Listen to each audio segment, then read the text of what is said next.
Hello friend, welcome to MKS physics classes. आज हम chapter electricity को देखेंगे, जिसमें हमारा टॉपिक होगा relation between current and drift velocity. तो सबसे पहले हम ड्रिफ्ट वेलोसिटी के बारे में जानते हैं। जब हम किसी कंडक्टर को किसी बैटरी से कनेक्ट कर देते हैं तो कंडक्टर में जो इलेक्ट्रॉन होते हैं वो मूव करने लगते हैं।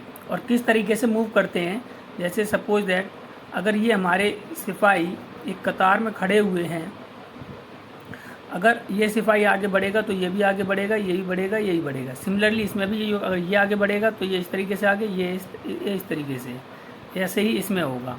तो इलेक्ट्रॉन का जो मूवमेंट होता है सिमिलरली इसी तरीके से होता है।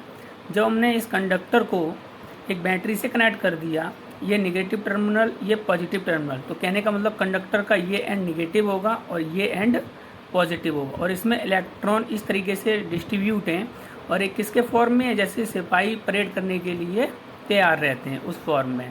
तो इलेक्ट्रिक फील्ड जो जनरेट होगा वो पॉजिटिव टू निगेटिव होता है। तो पॉजिटिव इधर है, निगेटिव इधर है, तो इलेक्ट्रिक फील्ड इधर जनरेट होगा। और इलेक्ट्रॉन का जो मूवमेंट होता है वो इलेक्ट्रिक फील्ड के अपोजिट डायरेक्शन में होता है। तो इलेक्ट्रॉन इस तरीके से मूव करेंगे इस साइड में। तो बैटरी के कनेक्ट करने पर इलेक्ट्रॉन जिस कांस्टेंट वेलोसिटी से मूव करते हैं, this is a drift velocity, जिसको हम रिप्रेजेंट करते हैं Vd से। It is clear. अब हम क्या करते हैं, इस कंडक्टर में हम इलेक्ट्रॉन को काउंट करते हैं। तो इसमें हम कंसीडर कर लेते हैं number of electron per unit volume small n, कि इस कंडक्टर के यूनिट वॉल्यूम में जो नंबर ऑफ इलेक्ट्रॉन है वो कितने हैं, स्मॉल n। अब हमें करंट और ड्रिफ्ट वेलोसिटी में रिलेशन फाइंड करना है। तो करंट की डेफिनेशन हमें पता है, I equal to dq/dt। The rate of change of current is called the rate of flow of charge, the rate of flow of charge is called current. अब हम conductor में क्या करते हैं, कुछ फिजिकल क्वांटिटियों को कंसीडर करेंगे। सपोज जैसे कि एक कंडक्टर है, कंडक्टर की लेंथ को L मेज़र कर लिया हमने, और इसका जो क्रॉस सेक्शनल एरिया है उसको हमने क्या कंसीडर कर लिया, A। अब यहाँ पर हमने क्रॉस सेक्शनल एरिया ले लिए, ये दोनों, इन दोनों का एरिया भी कितना होगा, A। तो इलेक्ट्रॉन जो है यहाँ से इस पर रीच कर रहे हैं, यहाँ से यहाँ पर पहुँच रहे हैं, तो ये इतनी डिस्प्लेसमेंट कवर कर रहे हैं। और इस डिस्प्लेसमेंट को हमने dx ले लिया है, और यहाँ से यहाँ तक जाने का जो टाइम टेकन है वो हमारा है dt। कितना है, dt। तो हमें अब इस इक्वेशन के लिए dq फाइंड करना है। तो सबसे पहले हम dq फाइंड करते हैं। तो dq को इक्वल टू क्या लिखेंगे, total number of electron. q equal to हमारा क्या होता है, n ही। n क्या होता है, नंबर ऑफ इलेक्ट्रॉन। अगर हमने n कंसीडर कर लिया है, इसलिए हम यहाँ पर बोल दे रहे हैं total number of electron into charge of electron.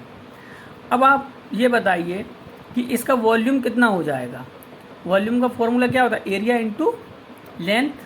तो एरिया तो इसका A है, लेंथ का मतलब इसने जितना भी डिस्प्लेसमेंट कवर किया है कितना किया है, dx।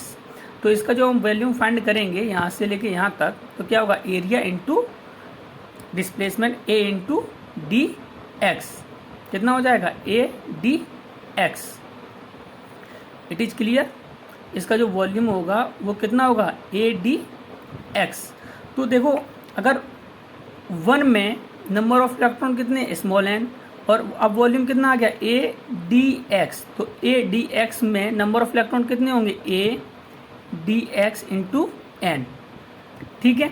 अब dx क्या चीज़ है, डिस्प्लेसमेंट। और डिस्प्लेसमेंट को हम लिख सकते हैं कि velocity into time into n। ठीक है। तो ये वैल्यू पुट कर देंगे यहाँ पर। तो ये टोटल नंबर ऑफ इलेक्ट्रॉन निकल आए कितने वॉल्यूम में, यहाँ से यहाँ तक के वॉल्यूम में। तो कितना है, A Vd T into n into charge of electron. It is clear. अब यहाँ पर हमने यहाँ पर निकाल के भी दिखाया है। तो I इक्वल टू इस dq की वैल्यू यहाँ पुट कर दीजिए, तो क्या हो जाएगी, dq कितना, A Vd dt n e लिखा है अपॉन dt। dt से dt कैंसिल हो जाएगा, तो I इक्वल टू हमारा क्या होगा, n e a Vd। This is a relation current and drift velocity. Thank you friend.